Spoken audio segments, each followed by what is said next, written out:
네, 이제 말씀을 나눌 텐데요. 오늘 로마서 4장 말씀입니다.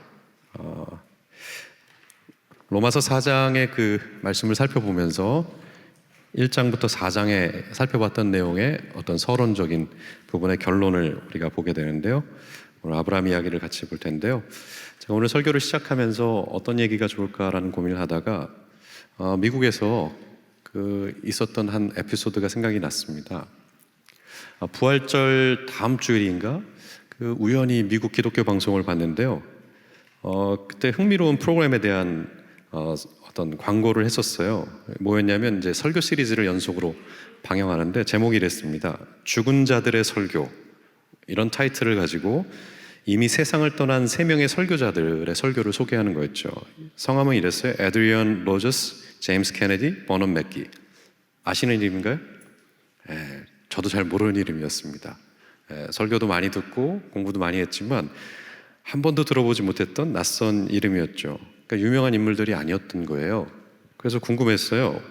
아니 왜 하필 부활절 다음 이 되게 독특한 이 특별한 절기에 이 3사람의 설교를 방송했을까? 그래서 찾아봤더니 방송 관계자의 설명은 아주 간결했습니다. 이렇게 설명을 하더군요. 그들은 이미 세상을 떠났지만 그들의 메시지는 여전히 살아있습니다. 그들은 죽었지만 그들의 메시지는 여전히 살아있기 때문에 이 시즌에 이 설교를 꼭 방영하고 싶었습니다. 저는 그 말을 듣는 순간 곰곰이 생각하고 질문하게 되었습니다. 물론 설교자이기 때문에 어떤 메시지가, 어떤 설교가 시대를 초월해서 시대를 넘어서 남겨질 수 있는 설교가 될 수 있을까? 라는 질문을 하기도 했고요. 또 한편으론 설교만으론 이게 누군가 계속 듣는 설교가 되긴 힘들어요. 그래서 이들이 어떤 메신저였기에 이들의 설교를 이 미국 사람들이 찾아 들어야만 했을까라는 질문을 하게 됐어요. 그러면서 한편으론 이것이 어쩌면 우리들만의, 또 우리들에게도 해당되는 질문이겠다는 생각이 들었습니다. 한번 질문해 보시죠. 한번 생각해 보세요. 어떤 설교가 남는 설교인 것 같으세요? 또 한편으로 어떻게 해야 이 설교가 남는 설교가 될 수 있을까요?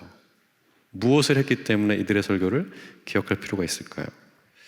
사실 이 질문을 우리가 던지고 있지만 이 질문은 쉬운 질문은 아닙니다. 특별히 또 우리가 무엇을 해야 설교를 남길 수 있을까? 어떤 이야기를 남길 수 있을까라는 질문을 했을 때 굉장히 도전적인 질문이 될 수도 있어요. 왜냐하면 우리의 삶이 뭔가 이야기를 남기기에는 녹록지 않다는 것을 알고 있기 때문이죠. 설교자나 또 듣는 사람이나 모두의 삶이 녹록지가 않죠. 매번 반복되는 일상에 지쳐있고 무력감에 눌려있을 때도 크고 작은 갈등 속에서 어쩔 줄 몰라서 신음하는 그런 것들이 우리의 일상의 연속이죠. 하루하루 버티면서 그냥 되는 대로 살자라는 말이 입가에 맴도는 것이 우리가 살아가는 현실입니다. 그래서 우리 모두 그냥 남다르지 않게, 소위 말해서 평범하게 살아가기에 바쁘죠. 그런데 이런 질문을 던져보는 거, 그래서 누군가의 삶의 이야기가 남는다는데 도대체 무엇 때문이야? 라는 질문을 하는 것은 도전적이고 어려운 질문이 될 수밖에 없죠. 그냥 살기에 바쁜데 우리의 이야기를 남길 수 있는 어떤 가능성에 대해 생각해 보자고? 네, 어려운 이야기입니다. 그렇기에 더 궁금해지는 이야기이기도 하죠. 도대체 뭘 어떻게 하면 우리의 이야기가, 이 사람들의 이야기가 후세에도 남는 이야기가 될 수 있었을까? 저는 오늘 이 실마리를 이 로마서 4장 아브라함의 이야기를 통해서 같이 찾아보려고 합니다. 로마서 4장은 사도 바울이 아브라함의 삶을 우리에게 소개하는 장입니다. 특별히 아브라함의 삶을 아시겠지만 그는 설교단에 선 적도 없고 교회를 세우거나 후세에 전해질 책을 남긴 적도 없습니다. 그리고 그의 삶을 잘 들여다보시면 그의 삶은 우리처럼 그냥 흔들리는 평범한 삶이었습니다. 앞날은 불확실했고 약속을 받았지만 그 약속이 다 이루어지는 것 같지 않는 그런 삶이었죠. 그래서 때로 의심하고 낙심하면서 그냥 하루하루를 근근히 살아갔던 사람의 이야기입니다. 그럼에도 불구하고 사도 바울은 오늘 성경을 통해서 얘기하는 거죠. 이 사람의 이야기가, 이 사람의 삶의 메시지가 시간과 공간을 초월해서 영원히 기억돼야 될 이야기이다 라고요. 그래서 우린 다시 물을 수밖에 없습니다. 도대체 무엇이 이 사람의 이야기를 기억하게 할 만한 요소일까? 무엇 때문에 이 사람이 주는 메시지를 우리가 생각해 봐야 할까? 오늘 이 질문과 함께 로마서 4장 13절에서 22절의 말씀을 같이 열어보도록 하겠습니다. 13절부터 천천히 같이 한번 읽겠습니다. 시작. 아브라함이나 그 자손에게 주신 하나님의 약속, 물려받을 상속자가 되리라는 것은 율법으로 말미암은 것이 아니라 믿음으로 말미암은 것입니다. 율법을 의지하는 사람들이 상속자가 된다면 믿음은 무미한 것이 되고 약속은 헛된 것이 됩니다. 율법은 진노를 불러옵니다. 율법이 없는 곳에는 범법도 없습니다. 이런 까닭에 이 약속은 믿음에 근거한 것입니다. 그것은 하나님께서 아브라함에게 이 약속을 은혜로 주셔서 이것을 그 모든 후손에게도 곧 율법으로 사는 사람들에게만이 아니라 아브라함이 지닌 믿음으로 사는 사람들에게도 보장하시려는 것입니다. 아브라함은 우리 모두의 조상입니다. 이것은 성경에 기록된 대로 내가 너를 많은 민족의 조상으로 세웠다함과 같습니다. 이 약속은 그가 믿은 하나님, 다시 말하면 죽은 사람들을 살리며 없는 것을 불러내 있는 것이 되게 하시는 하나님께 보장된 것입니다. 아브라함은 희망이 사라진 때에도 바라면서 믿었으므로 너의 자손이 이와 같이 많아질 것이다 하신 말씀대로 많은 민족의 조상이 되었습니다. 그는 나이가 100세가 되어서 자기 몸이 이미 죽은 것이나 다름없고 또한 사라의 태도 죽은 것이나 다름없는 줄 알면서도 그는 믿음이 약해지지 않았습니다. 하나님의 약속을 믿고 의심하지 않았습니다. 오히려 그는 믿음이 굳세어져서 하나님께 영광을 돌렸습니다. 그는 하나님께서 스스로 약속하신 바를 능히 이루실 것이라고 확신하였습니다. 그래서 하나님께서 이것을 보시고 그를 의롭다고 여겨주셨습니다. 네, 아브라함 이야기가 시작되고 있습니다. 그 3장에 이어서 이 4장을 시작하면서 아브라함 이야기가 시작되는데 왜 아브라함일까요? 오늘 본문 읽어보시니까 왜 아브라함 이야기가 중요한 것 같으세요? 지난 맥락을 좀 생각해 보시죠. 1장부터 3장에 이르러까지 되게 비관적인 전망을 내놨었어요. 의인은 없다, 하나도 없다. 이 세상이 이렇게 깨어졌고 망가졌어. 로마법을 붙들고 살아가는 사람들도 정의롭지 못하고 율법을 붙들고 살아가는 종교인들도 정의롭지 않더라. 그 누구도 정의로운 삶을 사는 사람이 없다. 하지만 하나님께서 이 세상에 정의를 들여놓고 있었지. 예수 그리스도의 그 신실함이 하나님의 정의를 보여주는 중요한 삶이었어. 그리고 그 신실한 삶을 따라 사는 삶에게 그 예수 안에서 하나님의 정의가 나타났다고 믿는 사람들에게 하나님은 역시 정의롭다고, 정의로운 사람이 되었다고 선언하시는 그 일이 있었지 라고 설명한 것이 지금까지의 내용입니다. 좀 어렵긴 했죠. 죄, 의, 뭐 이런 표현들이 우리가 늘 익숙하게 들었지만 이게 무슨 말이지? 라는 궁금증을 자아낼 만큼 조금 깊이 있게 이해해야만 알 수 있는 언어들이었기 때문에 성경을 읽으면서도 굉장히 어렵게 다가왔을 거예요. 그러나 핵심은 이겁니다. 하나님이 세상을 바로잡고 있다. 그분의 뜻이 이루어지고 있다. 깨어졌었지만 본래의 세상으로 돌려놓고 있는데 그 놀라운 바로잡는 정의가 예수의 삶을 통해서 이 세상에 시연되기 시작했고 역사 안에서 확인되기 시작했다. 그리고 더 나아가서 그리스도를 믿는 사람, 그리스도 안에서 그 신실함이 보여줬다고 믿고 그를 따르는 사람, 예수의 삶을 재현하는 사람들을 통해서 하나님의 바로잡는 정의가 다시 이 세상 안에서 드러날 것이다. 이런 얘기였죠. 자, 그런 맥락에서 아브라함은 중요한 예가 될 수 있는 겁니다. 정말 하나님의 정의가 율법으로도 로마법으로도 정의롭지 않게 살아가는 사람들을 변화시킬 수 있는 게 맞냐? 정말 율법이 없는 이방인들, 율법으로 살아가는 종교인들도 하나님의 정의, 바로잡는 그 일하심에 참여하는 사람들로 변화시키는 게 맞냐? 라는 질문과 함께 아브라함의 삶을 거기에 대한 답으로 내놓고 있는 거죠. 그래서 본문을 이렇게 시작할 수밖에 없는 겁니다. 13절 보시면 뭐가 눈에 띄세요? 세상을 물려받을 상속자가 되리라는 것. 그러니까 아브라함을 가리켜서 상속자라고 얘기하죠. 이것은 단지 유산을 물려받는 수혜자의 이야기가 아니고 하나님의 회복의 역사에 참여하는 상속자라는 의미입니다. 하나님의 계획에 동참해서 동역할 수 있는 코워커로 부름을 받았다. 그러니까 이것은 신분의 변화뿐만 아니라 앞으로 나아갈 삶의 내용, 방향, 목적을 근본적으로 수정하는 그런 일에 아브라함이 초대받았다는 얘기를 하고 있는 거죠. 그랬죠? 그래서 아브라함의 삶을 돌아볼 텐데 창세기 12장으로 가시면 이렇게 되어 있었어요. 분명히 이렇게 창세기 12장 1절에 3절까지 이렇게 얘기했었죠. 너는 가라. 가서 뭐뭐뭐뭐뭐 쭉 얘기하시지만 마지막에 뭐였습니까? 복이 되라. 그러니까 그 사람의 정체성을 규정하는 표현으로서 하나님의 약속이 주어졌었죠. 복이 되라. 복을 받아라가 아닙니다. 복을 행해라도 아닙니다. 복이 되라고 얘기했었어요. 그렇다면 생각해 봐야겠죠. 복이 된다는 것은 어떤 의미일까요? 이건 성경에서 굉장히 많이 등장하는 단어이고 특별히 창세기에서는 88번, 구약에서는 310번이나 등장하는 핵심적인 표현입니다. 이 표현이 중요한 이유가 뭘까요? 이것은 단지 개인적으로 물질적인 복을 받고 개인의 삶이 잘 된다는 의미가 아니죠. 이것은 창세기 1장에서 등장하는 그 표현대로 창조 세계가 생명으로 충만해지고 본래의 질서와 기쁨을 되찾는다는 의미를 갖고 있는 표현이라는 것입니다. 결국 아브라함을 부르신 것은 본래의 창조 세계의 생명과 기쁨이 충만하도록 이 세상에 관여하는 사람으로서 하나님과 함께 일하는 사람으로서 그의 생애를 바꿔놓겠다는 의지가 담긴 표현이었다는 거죠. 그래서 보세요.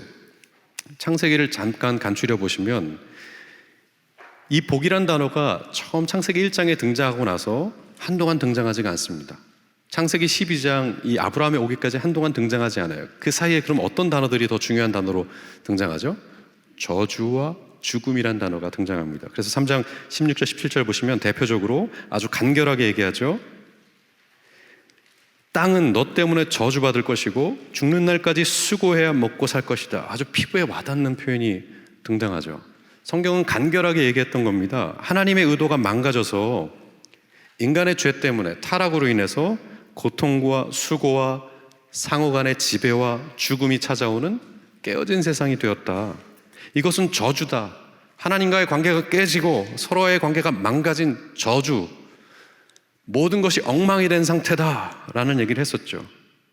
그래서 창세기 3장부터는 하나님 원래 의도하셨던 창조 세계에서 모든 생명이 생육하고 번성하는 그러한 기쁨과 그러한 질서들은 찾아보기 힘들게 된 것입니다.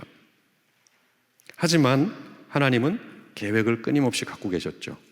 오늘 살펴본 창세기뿐만 아니라 이사야서에서도 구약의 끝자락에 있는 성경에서도 그 계획을 이렇게 얘기했었습니다. 이건 중요한 구절이기 때문에 조금 길지만 요약해서 같이 한번 읽어볼까요? 17절부터 시작. 보아라, 내가 새하늘과 새 땅을 창조할 것이니 이전 것들은 기억되거나 마음에 떠오르거나 하지 않을 것이다. 그러니 너희는 내가 창조하는 것을 길이길이 기뻐하고 즐거워하여 보아라, 내가 예루살렘을 기쁨이 가득 찬 도성으로 창조하고 그 주민을 행복을 누리는 백성으로 창조하겠다. 그 안에 다시는 울음소리와 울부짖는 소리가 들리지 않을 것이다. 거기에는 몇 날 살지 못하고 죽는 아이가 없을 것이며 수명을 다 채우지 못하는 노인도 없을 것이다. 집을 지은 사람이 자기의 집은 들어가 살 것이며 포도나무를 심은 사람이 자기가 기른 나무의 열매를 먹을 것이다. 그들은 헛되이 수고하지 않으며 그들이 낳은 자식은 재난당하지 않을 것이다. 그들은 주님께 복받은 자손이며 그들의 자손도 그들과 같이 복을 받을 것이다. 이사야 65장이 어떻게 읽히세요? 꽤 시간이 흐른 다음이거든요. 하나님의 의지와 계획을 다시 밝힙니다. 가장 중요한 하나님의 뜻은 뭡니까? 내가 창조하리라. 창세기 1장의 표현이 다시 반복되죠. 나는 꿈을 꾸고 있고 계획을 갖고 있고 그것을 실현할 것이다. 나는 창조하리라. 뭘 창조하십니까? 새 하늘과 새 땅, 그리고 새로운 예루살렘, 기쁨이 가득한 도시를, 사회를 창조할 것이다. 이렇게 읽히는 얘기죠. 그 도시 안엔, 그 세상 안엔, 그 사회 안에는 모두가 행복을 누릴 것이다. 울부짖음이 없고, 중요한 건 뭐죠? 몇 날을 살지 못해 죽는 아이가 없다. 이거 어떻게 읽히세요? 매우 현실적인 표현이죠. 아이들이 왜 일찍 죽을 수밖에 없을까요? 그런 현실에 대비되는 이야기를 하시는 거죠. 수명을 다 채우지 못하고 죽는 노인도 없다. 자기가 지은 집에 들어가 살게 될 것이다. 이거 어떻게 읽히세요? 자기가 지은 집을 갖게 될 것이다. 또 헛되이 수고하지 않는다. 그렇게 평생을 애썼는데 이게 뭐지? 남는 게 없네? 라는 삶이 아니고 수고한 만큼 가져가는 그런 세상이 열릴 것이다. 자식들이 재난을 당하지 않을 것이다. 지금 여기 나와 있는 표현들을 그대로 한국 사회에 비춰보면서 생각해 보십시오. 아이들이 왜 일찍 죽을 수밖에 없을까요? 왜 우리는 집을 갖지 못할까요? 왜 노인들은 고독사를 할까요? 이런 사회 안에서 하나님의 나라가, 하나님이 어떤 뜻을 품고 있는 거죠? 생육하고 번성하는 모든 생명이 제 몫을 갖는, 너도 살아갈 자격이 있다라고 역임을 받을 수 있는 새로운 사회를 열고 있다. 그리고 이 사회 안에서 아브라함은 무엇으로 부름을 받는 거죠? 복 받은 사람, 복이 되는 사람.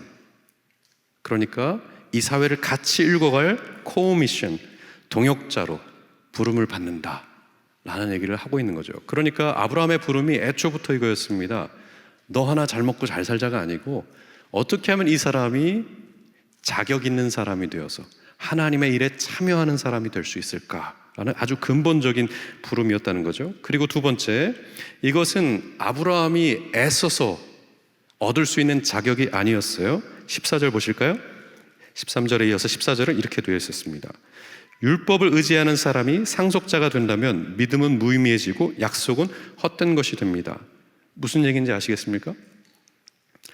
법으로 강제해서 이렇게 뭔가 뜯어내듯이 너 이거 해야 돼 라고 요구하는 요구가 아니었다는 거예요. 약속을 통해서 일어났다는 거죠. 마치 이집트, 페르시아, 로마와 같은 강대국이 이 세상을 이롭게 하기라는 뜻을 세우고, 그리고 누군가를 이 피지배계층을 불러서 복이 될 거라고 얘기해 준 다음에 우리의 지배 가운데 들어오면 괜찮아질 거야, 평화를 누릴 거야 라고 약속한 다음에 그것을 강제하는 방식으로 아브라함을 부르지 않았다고 얘기하는 거죠. 약속을 통해서 인격적으로 이 부르심에, 이 자격에 초대하고 있었다는 얘기를 했었고요. 그리고 우리가 읽지는 않았지만 앞서 2절에서는 이렇게 얘기했었어요. 2절 보시면 아브라함이 행위로 의롭게 되었다면 그에겐 자랑할 것이 없습니다. 그러나 하나님 앞에서는 자랑할 것이 없습니다. 뭐라 그러죠?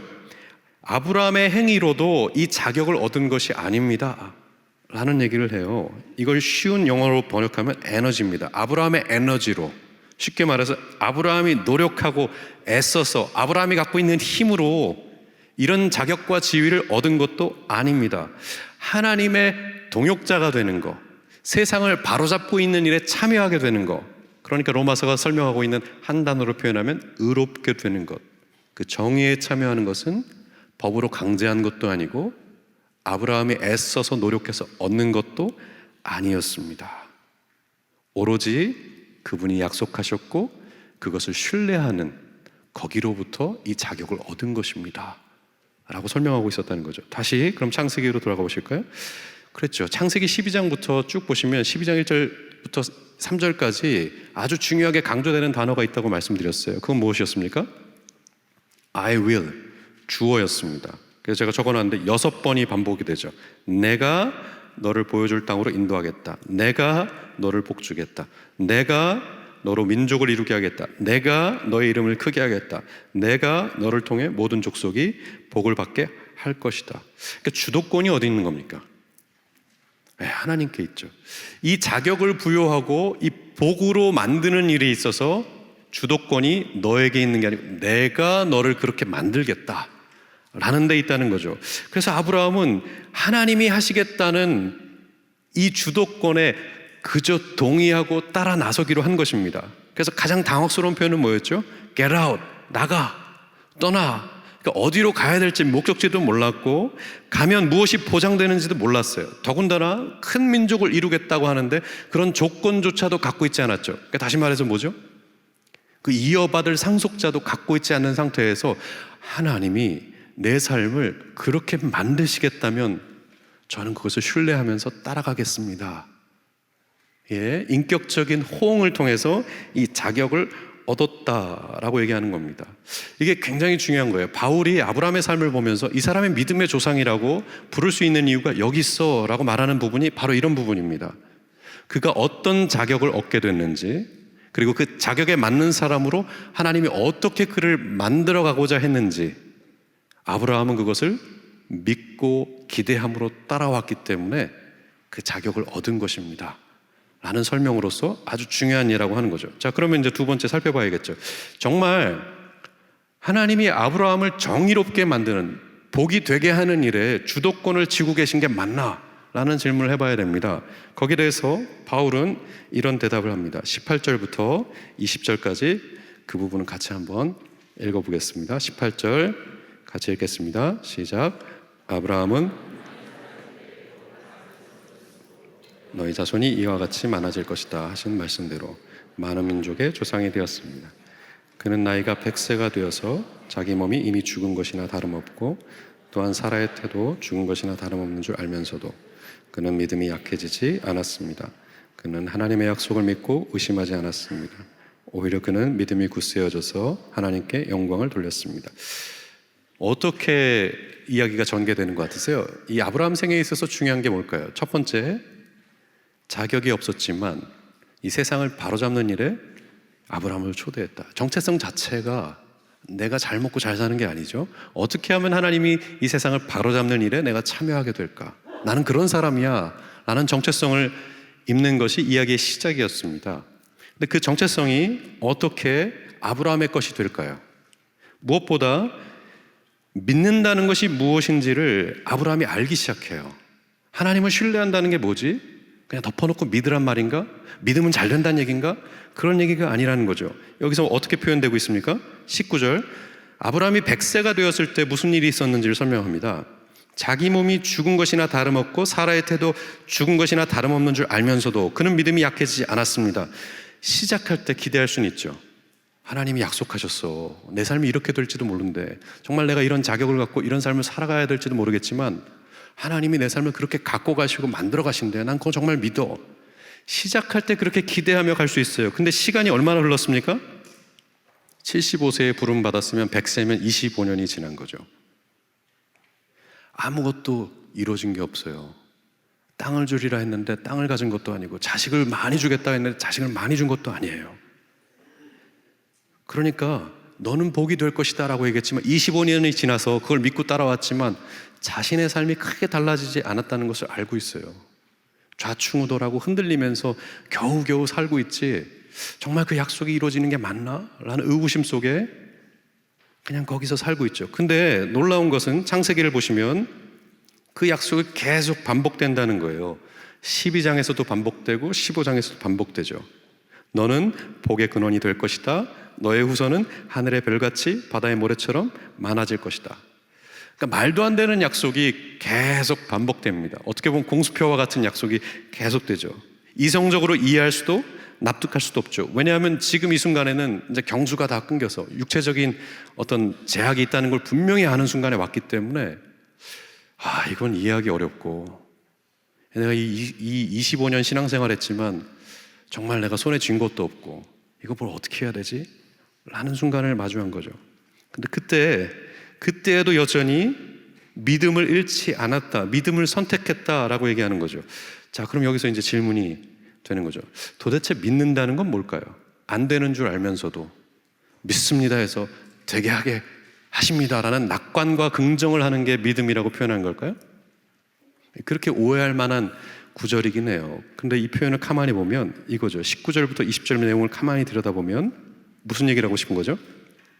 아브라함의 믿음은 단지 낙관이 아니죠. 잘 될 거야가 아니고 불가능한 것을 하시리란 믿음을 가졌다. 이 표현이 되게 중요해요. 안 될 것을 되게 할 거라고 믿었다. 이 표현이 중요한데 이렇게 설명을 해보죠. 제가 최근에 MBC에서 인터뷰한 것 같습니다. 아마 영상 찾아보시면 나올 것 같은데요. 그 한 드라마 작가의 인터뷰가 있었어요. 이 굉장히 유명한 한국에서 손꼽히는 작가인데 이분이 사회정의에 대한 드라마를 쓰면서도 주목을 받은 겁니다. 애틋한 사랑 이야기를 넘어서 이 드라마가 점점 사회 정의에 대한 이야기를 담고 있는데, 도대체 이 작가가 애틋한 사랑 이야기를 시작해서 나이가 들면서 사회 정의에 대한 드라마를 쓰는 게 궁금했던 거예요. 그래서 물은 거죠.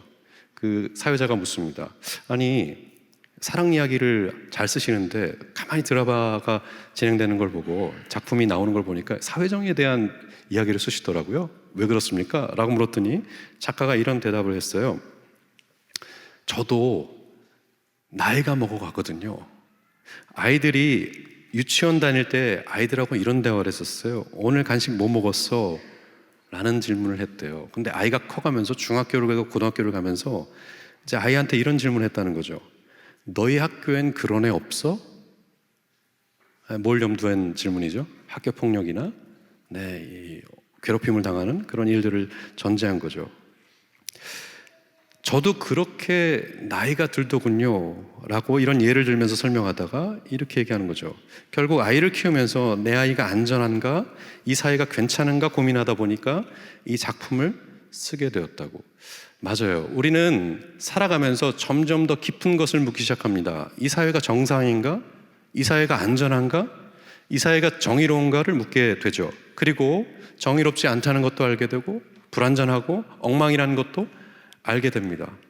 그래서 우리는 그런 세상을 마주하면서 이런 질문 앞에 선뜻 예라고 대답을 못해요. 그래서 세상이 나아질 것 같아? 5년 후, 10년 후 이 사회가 나아질 것 같아? 아니, 그건 둘째치고라도 정말 그렇게 불편하고 어려운 그 인간이, 어떤 사람들이 이전보다 더 따뜻해질 것 같아? 더 좋은 삶을 선택할 수 있을 것 같아?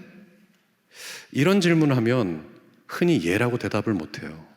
오래 살아본 사람일수록 그 쉽지 않은 일인데, 역사가 그렇게 흘러가지 않던데, 혹은 사람이 그렇게 쉽게 변하지 않던데 라는 회의적인, 냉소적인 말을 하죠. 맞아요. 그게 현실입니다. 근데 중요한 건 그런 현실에서 기독교 신앙을 갖는다는 것은 그럼 어떤 의미가 있는 겁니까? 철학자 자크 데리다라는 분이 있어요. 그분이 기독교 신앙에 대해서 이렇게 얘기했었습니다. 용서할 수 있는 사람만 용서하는 것은 계산이다. 진짜 용서는 용서할 수 없는 일을 용서할 때 드러난다. 그러면서 중요한 얘기를 했는데, 기독교가 존재해야 될 이유는 바로 여기 있다. 왜냐하면 불가능성에 도전하게 하는 것에 의미가 있기 때문이다. 우리 사회에서 기독교 신앙이 필요한 이유가 있다면 뭘까요? 우리 사회를 보면서 계속 고개를 절레절레 흔들거든요. 사람들이 변할 거라고 기대한다라는 말에 냉소적인 웃음을 지을 수밖에 없거든요. 그런 사회 안에서 기독교 신앙을 갖는다는 것은 자크 데리다의 표현처럼 불가능성에 도전하게 하는 그 무언가가 있기 때문입니다. 이런 맥락에서 예수의 생애를 생각해 보십시오. 이런 맥락에서 예수의 가르침을 생각해 보십시오. 예수는 우리에게 가능하리라고 한 것을 부탁하셨습니까? 아니에요. 죄다 아니에요. 원수를 사랑해라. 아니, 계산적으로 가까운 사람들 사랑하는 것, 그것도 버거워요. 그런데 원수를 사랑하라고요? 정치적인 차이가 있고 낯선 문화에서 오고 끊임없이 나를 힘들게 하는 사람들을 사랑하라. 불가능한 얘기죠. 더 나아가서 그들의 안녕을 위해서 살아가라. 이것은 뭐라고 표현하셨었죠? 내 이웃을 내 몸처럼 사랑해라. 아니, 나를 힘들게 하고 괴롭게 하는 사람들의 삶의 번영을 위해서 내가 기꺼이 내 자신을 내어줘야 된다고요? 불가능하죠. 어려운 일이죠. 불가능해 보이는 사랑이고 불가능해 보이는 용서죠. 그런데 예수는 그걸 초청한단 말입니다. 하라고. 아브라함이 마주했던 현실이 이거였습니다. 우리가 그의 삶의 내용들을 자세하게 들춰보진 않지만 2년 전에 우리가 그의 삶의 내용들을 들여다보면서 가장 중요하게 언급했던 부분 중에 하나가 이거예요. 불가능한 것을 마주하고 신뢰함으로 도전해보라고, 살아내보라고 요청받고 있는 것에 아브라함이 응답했다는 것이 아주 중요한 메시지 중에 하나였다는 겁니다.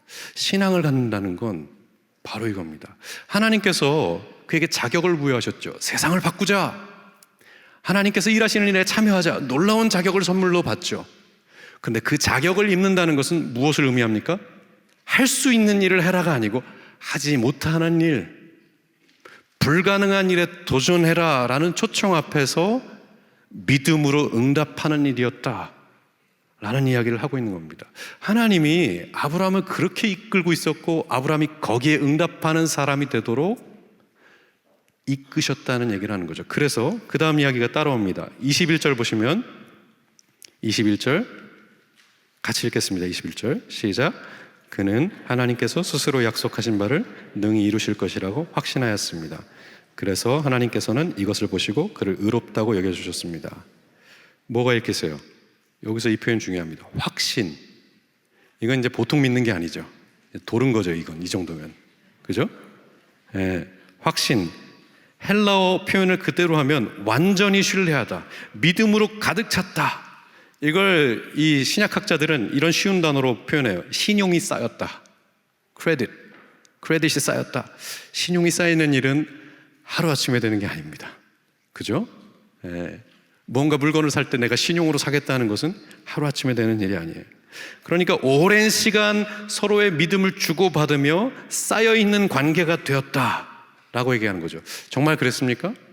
아브라함이 정말 복의 근원이 되어서 이 세상을 바로잡을 사람이 되었다라는 정체감으로 시작했는데 그것이 정말 내가 불가능한 일에, 할 수 없는 일에 신뢰함으로 도전하는 일이구나 라고 그 믿음을 갖기까지, 용서할 수 없는 사람을 용서해야 하는, 사랑할 수 없는 사람을 사랑해야 하는 그 불가능한 것을 내가 할 수 있겠다라고 믿을 때까지 꽤 긴 세월이 걸쳐서 하나님께서 그에게 그런 확신을 안겨다 주었다라고 말할 수 있을까요? 네, 그 얘기 하는 거예요. 그 얘기. 왜냐하면 보세요. 창세기 17장 1절에서 2절 보실까요? 아브라함의 생에 있어서 이 구절이 정말 중요한 구절입니다. 아브라함의 나이 99이 되었을 때 하나님께서 그에게 나타나셔서 말씀하시죠. 나는 전능한 하나님이다. 나에게 순종하며 흠없이 살아라. 이걸 어떻게 들어야 됐을까요? 이 약속은 75세에 이 약속을 받고 떠난 뒤 99세가 되어서 듣고 있는 이야기입니다. 그러니까 신앙생활한 지 한 24년이 지났을 때 아무것도 일어나지 않은 상황에서 하나님이 다시 나타나서 하신 얘기죠. 복이 될 것이다. 자손이 많을 것이다. 땅을 주겠다. 계속 공수표 남발하시더니 24년째 되어서 뭐라 그러는 거죠? 나는 전능하다. 이걸 어떻게 읽어야 됩니까? 우리가 알고 있는 현대적 언어의 감각으로는 이해할 수 없는 거죠. 전능하다? 모든 게 가능하다고? 근데 왜 안 했어? 24년 동안 내가 힘들다고 죽겠다고 소리 지르는데 왜 아무것도 응답하시지 않고 뭐 한 거냐고요. 뭔가 확실한 걸 보여줬으면 내가 분명 덜커덕 믿지. 하나 주고 2개 줬으면 하나만큼 성장하고 둘만큼 성장할 거 아니에요. 근데 24년 동안 아무것도 없었으니까 이리 방황하고 저리 방황하죠. 땅 사는 문제 때문에 방황하고 아들 낳는 문제 때문에 방황하면서 계속 믿음 없는 삶을 보여야만 했던 게 아브라함의 생애였죠. 그런데 덜커덕 나타나서 나는 전능한 하나님이다. 그래서 창세기를 보시면 15장에 보시면 10년쯤 되었을 때 불평을 한 번 해요. 15장 2절에 3절 보면 뭐라 그러죠? 저에겐 자식이 없습니다. 저희 집에 상속자가 종이 될 겁니다. 이 종이 상속자가 될 겁니다. 그러니까 다시 말해서 뭐죠? 제 처지를 아시면은 지금 이렇게 약속 남발하시면 안 돼요. 저 힘들어요, 사는 게. 뭐라도 좀 하세요. 이런 표현이죠. 바로 얼마 전까지, 10년 전까지 이 토로를 하고 살았어요, 아브라함이. 근데 24년째 와서 또 얘기하는 거예요. 약속이 유효하다? 나는 전능하다. 거의 이게 관계를 아시는 분이라면 이렇게 얘기하면 안 되죠. 사람을 약 올렸으면 와서 미안해, 좀 늦어졌는데 이런 이유가 있었어. 설명을 해야죠. 근데 약속을 반복하고 나는 전능하다 라는 얘기를 왜 하시는 걸까요? 저는 그래서 이 표현을 계속 로한 윌리엄스의 표현을 통해서 여러분에게 소개했었습니다. 다시 한번 그 구조를 기억해 볼까요? 로한 윌리엄스의 표현은 이렇게도 있었어요. 같이 읽어봅시다. 시작. 전능함이란 극도로 불완전하고 부정의한 세상을 향해 그리고 세상을 위해 신실하게 함께할 수 있는 무한한 힘이다. 전능함은 뭐든지 들어준다. 우리 아버지 돈 많아. 그런 의미가 아니고 어떤 의미라고요? 부정의하고 극도로 불완전하지만 이런 세상에서도 신실함으로 함께할 수 있는 무한한 힘, 그 그 무한한 힘으로 내가 너와 함께하는 거야. 24년, 25년 믿음 생활하면서 뭐 그렇게 의심하고 흔들려? 맨날 딴 생각하고 딴짓하고 있지? 내가 약속했잖아. 근데 왜 잘 못해? 이렇게 혼내는 것도 아니고 뭘 얘기하는 거죠? 그 흔들리는 세월을 내가 같이 걸을 수 있는 힘이 있는 사람이야. 네 인생을 견딜 수 있는 힘이 나에겐 있어. 너 그거 아니? 앞으로 10년, 20년 더 흔들릴 것 같지? 괜찮아. 내가 네 생에 같이 할 수 있는 하나님이야. 같이 걸어줄 수 있는 하나님이야. 신실하게 네 곁을 떠나지 않고 그 부정의함 속에서도, 극도로 불안전한 속에서도 같이 할 수 있는 하나님이야. 이게 굉장히 중요한 부분이었다는 겁니다. 세상을 바로잡겠다고 하나님이 일하시는 거거든요. 그리고 지금 아브라함 때는 얼마가 흘렀을까요? 예수님 오시기 때까지는 2000년이 흘렀고, 지금 우리는 2000년도 더 흘렀죠. 하나님 뭐 하고 계신 걸까요? 이 극도로 불안전한 세상을 바로잡기 위해서 하나님 정말 일하고 계시는 게 맞을까요? 거기에 대해서도 동일한 답이죠. 나는 이 불안전함을 견디는 무한한 힘을 갖고 있는 하나님이야. 그거 알아야 돼. 우리가 믿는다는 세월, 그래서 누군가를 사랑해야 돼, 원수까지도 사랑해야 돼 라는 불가능한 도전에 맞설 수 있는 유일한 이유는 바로 하나님이 그렇게 하실 수 있는 분이라는 것을 알고 경험하고 인격적으로 체험할 수 있기 때문이죠. 그러니까 아브라함이 20년, 25년 그런 세월을 보내는 이유가 있어요. 그 세월은 뭐죠? 응답 안 하고 약 올리는 세월이 아니에요. 어떤 세월입니까? 믿음을 키워가는 세월이죠. 내가 너에게 이렇게 신실한 하나님이야. 이것을 알게 하고 정말 그러시군요. 저도 당신처럼 신실하겠습니다. 불가능해 보이는 이 사람들, 가능성 있다고 자격 있다라고 말해줘야 되는 이 사람들, 정말 제가 합리적으로 생각하면 정말 저 그건 못합니다. 그러나 그 극도의 불안전함 속에서도 내가 그들 곁에 살아가겠습니다. 당신이 그러하셨기에 저도 그러겠습니다. 복이 되어가는, 복을 행하는이 아니고 그렇게 바로잡는 정의가 되어가는 사람으로 빚어가는 세월이 있었던 거죠. 그래서 성경은 얘기합니다. 갈라디아서 5장은 신의 성품은 사랑, 기쁨, 화평, 인내, 친절, 선함, 신실, 온유, 절제. 세상을 어떻게 바로잡을 수 있을까요? 악에 대항한 선은 어떻게 우리가 가질 수 있을까요? 세월 앞에서 갖는 겁니다. 열매라니까요. 시간이 필요하다니까요. 덜커덕 친절을 말할 수 있고 행할 수 있는 사람 없고요. 화평, 피스메이커 노릇 할 수 있는 사람도 없고요. 그냥 덜컥 한 번에 참을 수 있는 사람도 없습니다. 세월이 필요한 거예요. 못 참는 세월이 쌓여고, 정말 관계를 묶어주기 힘들었던 그 과정이 쌓이고, 선한 말을 내뱉을 수 없는 그 세월이 쌓였는데, 그 세월 앞에서 나에게 신실하시고 한결같다는 그 사랑을 경험할 때만이 신의 성품을 우리의 열매로 갖는다는 거죠. 그리고 히브리서는 이렇게 얘기했었어요. 히브리서 11장 9절에 10절을 보실까요? 여기 뭐라 그럽니까? 믿음으로 그는 약속하신 땅에서 타국에 몸부쳐 사는 나그네처럼 살았습니다. 그는 하나님께서 설계하시고 세우실 도시를 바랐던 것입니다. 잘 생각하셔야 돼요. 흔히 하나님의 정의를 행한다면 믿음으로 뭘 했다고 나와야 됩니까? 그가 살고 있는 도시를 바꿨더라, 이렇게 나와야 정상이죠. 와, 거봐, 아브라함 대단해. 우리도 그렇게 살고 싶어.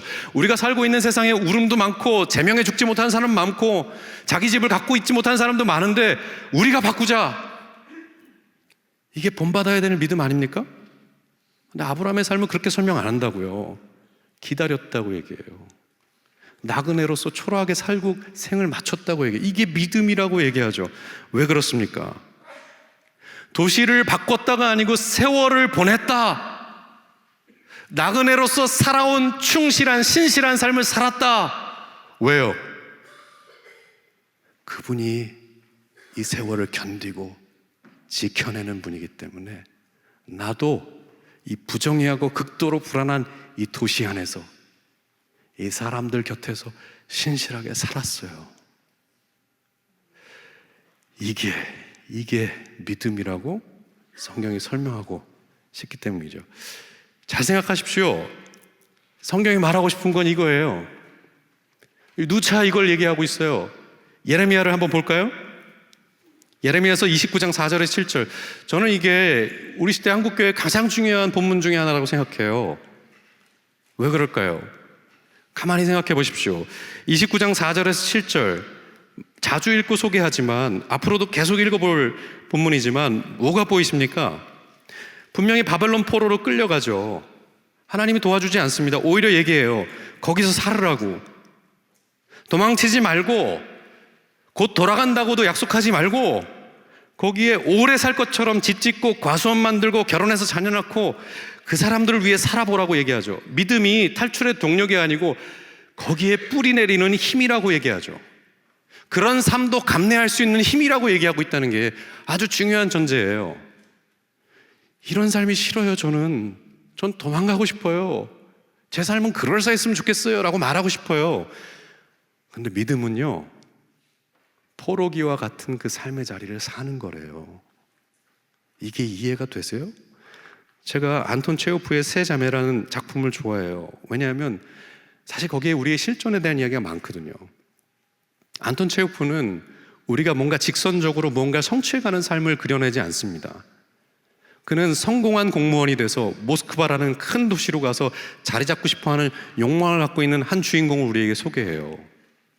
그리고 아무것도 이룰 수 없고 그저 반복되는 권태로운 일상 안에서 비명을 지르는 주인공의 모습을 우리에게 소개합니다. 도대체 내 젊은 시절은 다 어디로 간 거야? 내 삶은 왜 이렇게 권태롭고 무익하고 불행한 것처럼 비춰지는 거지? 라는 세월을 보낸 한 인간을 소개해요. 난 저 사람처럼 살지 않을 거야. 난 이 인간처럼 되지 않을 거야 라고 손가락질하지만 결국 똑같은 인간이 되고야 말았다는 한 사람의 절망을 소개하죠. 이 작품이 중요한 이유가 있다면 뭘까요? 나이 들면 이게 무슨 말인지를 이해하는 거죠. 신앙을 갖게 되면 이런 자리에 다 서게 되기 때문에 그렇습니다. 멋진 일을 할 것 같고 큰 일을 할 것 같은 열정을 갖지만 우리의 절규는 뭐죠? 열심히 사는데 살기가 참 힘들다. 도망가고 싶은데 도망갈 기회가 없다. 도대체 어떻게 살라는 말이냐?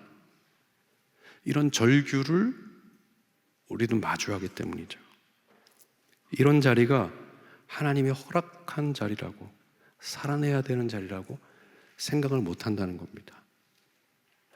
다 이 자리만큼은 벗어나고 싶어서 기도하고 도망가고 싶어서 열심히 하죠. 근데 성경이 얘기하는 거예요. 너 믿음이 뭔지 모르는구나. 나의 정의에 참여한다는 게 뭔지 몰라. 거기 있어. 견디라고. 그거 살아내는 게 믿음이라고. 그 세월을 살라고 내가 너를 선택한 거라고. 이게 이해가 되세요? 더 나은 갈망조차 못 느끼는 그 뭔가 삶을 질식해오는 그 자리조차 하나님이 우리를 보낸 자리라는 것을 믿으실 수 있겠냐고요. 지금 그 얘기를 하는 거예요. 아브라함이 그 세월을 보냈다고 얘기하는 거예요. 그래서 거기서 고개 떨구고 이게 뭔가 그런 세월이 있었죠. 하나님 도대체 뭐 하시는 겁니까? 왜 지금까지 10년이 지났는데 제 삶에 아무것도 안 하고 계세요? 라는 불평도 했지만 결국 어디로 가는 겁니까? 확신의 자리로. 그분이 어떤 분이시고 내가 어떤 사랑을 받았는지 아는 세월의 무게로 인도함을 받고 있다고 얘기하는 거죠. 그래서 호세아 같은 이 구절이 중요합니다. 6장 3절을 같이 읽어볼까요? 같이 읽겠습니다. 시작. 우리가 주님을 알자. 애써 주님을 알자. 여명이 오듯이 주님께서도 그처럼 어김없이 오시고 해마다 쏟아지는 가을비처럼 오시고 땅을 적시는 봄처럼 오신다. 뭐 하라는 것 같으세요? 봄처럼 오시고 가을처럼 오시고 겨울처럼 계절이 바뀌는 그 순환 안에서 그분의 일을 하신다. 그분이 우리의 삶을 찾아오신다. 찾아왔다는 거예요? 찾아올 거라는 거예요? 기다린다는 거죠. 기다린다는 거죠. 그러니까 지금 여기서 뭐가 뜨겁거나 뭐가 바뀌거나 정말 제가 살 수 있을 것 같아요, 그런 삶의 희열을 못 갖는 세월을 보낸다는 거죠. 그 세월이 의미하는 바가 뭐죠? 그분을 알고 그분을 사랑할 수 있는 유일한 길이라고 얘기하고 있다는 게 성경의 이야기라는 거죠. 아브라함의 삶의 무게는 여기 있는 겁니다. 보란 듯이 뭔가를 보여줬다면 아마 우리 신앙 갖기 어려웠을 거예요. 그는 도시를 바꿨는데 넌 뭐하고 있냐? 이러면 힘들죠. 우리의 사는 게 뻔한데. 근데 아브라함을 통해서 얘기하시는 거예요. 믿는다는 건, 하나님의 정의에 참여한다는 건 바로 이런 거란다.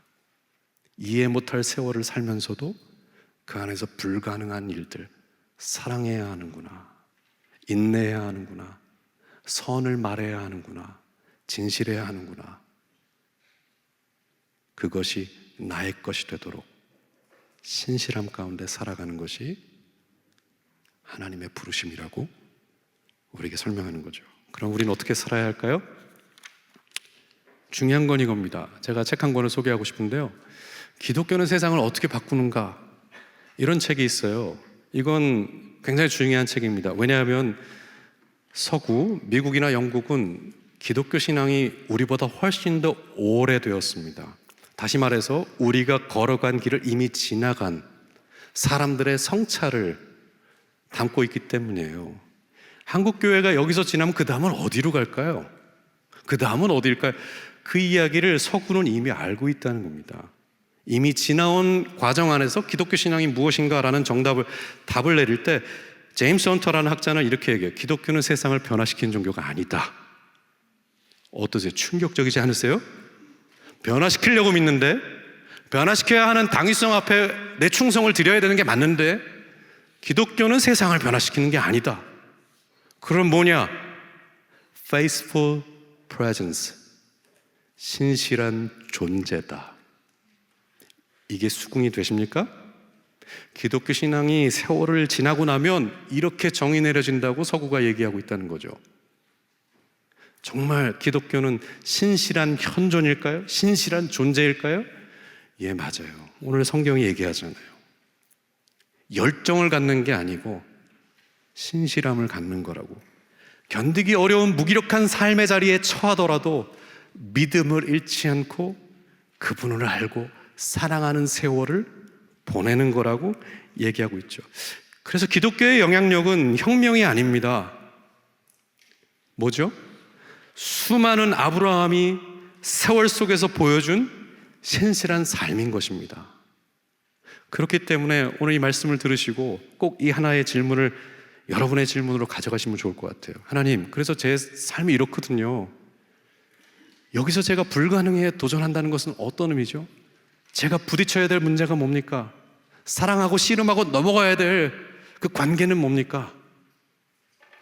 그리고 제 삶에서 제가 정말 어떻게 신실하게 살아갈 수 있을까요? 정말 그게 가능한 일일까요? 라고 물어보셔야 되죠. 이것이 여러분의 질문이 되셔야 합니다. 그래서 만약 여러분이 이렇게 질문하신다면 하나님은 한결같이 얘기하실 거예요. 뭐라고 얘기하시죠? 내가 너와 함께한다. 나는 전능한 하나님이다. 그 세월을 살아라. 맞아. 그렇게 하는 게 내가 너와 함께한다. 오늘 이 말씀을 꼭 잊지 않으셨으면 좋겠어요. 로마서 1장과 4장을 마무리하면서 아브라함을 통해서 우리에게 들려주시는 진실한 말씀이기 때문에 그렇습니다. 우리 1분 동안 침묵하겠습니다.